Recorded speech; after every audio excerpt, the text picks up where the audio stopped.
Coucou les amis, je vous retrouve avec l'interprétation du thème astral de Laurent Ruquier. Donc il est poisson, ascendant bélier, on a le soleil et la lune dans la 12, Jupiter est aussi dans la 12, on a ici ce qu'on appelle un stellium dans la 12 et aussi un stellium dans l'énergie du poisson. L'énergie du poisson, c'est une énergie très spirituelle qui a besoin d'accepter les choses comme elles le sont et parfois qui a tendance à laisser faire les choses. Le problème ici qu'on a, c'est que ça se situe dans la 12. En plus, il est né juste après une nouvelle lune. On a la lune qui dépasse tout juste le soleil. Donc, il est venu avec l'énergie de la nouvelle lune, donc une énergie de nouveauté qui est très importante pour lui. Il a besoin d'entamer des choses.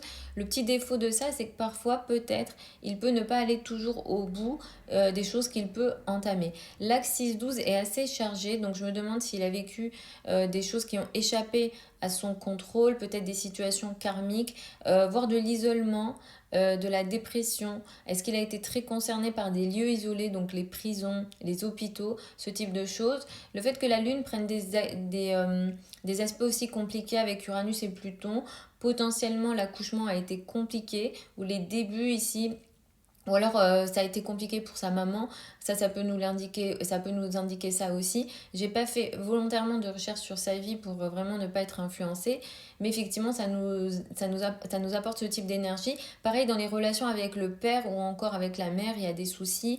Ça indique également une difficulté de trouver l'équilibre entre le conscient et l'inconscient, mais aussi entre l'énergie féminine et masculine, entre la figure maternelle et la figure paternelle. Je sais pas s'il a été éloigné des parents, c'est tout à fait possible.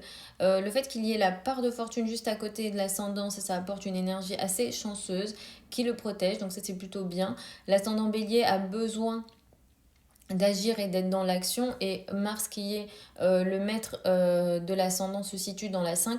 La 5 est relatif à tout ce qui est sur la scène, tout ce qui est en lien avec les passions, donc il a besoin d'être passionné, il a besoin d'agir en lien avec ses passions, et ça je trouve que ça lui correspond pas mal.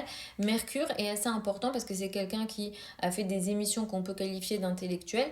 C'est un Mercure qui est fort dans l'énergie du Verseau. À côté il y a Saturne et en face il y a Mars. Ça c'est quelque chose qui est assez intéressant dans son thème parce que ça nous dit que parfois dans ses idées il peut être très dur, voire avec une énergie de violence, et clairement me concernant c'est pas l'image que j'ai de lui, mais cette énergie à la fois saturnienne et de Mars peut apporter cette énergie. En tout cas au minimum on va dire que c'est une personne qui va se battre pour ses idées ou pour ses pensées et qui va essayer d'être le plus objectif possible, surtout avec l'énergie du Verseau.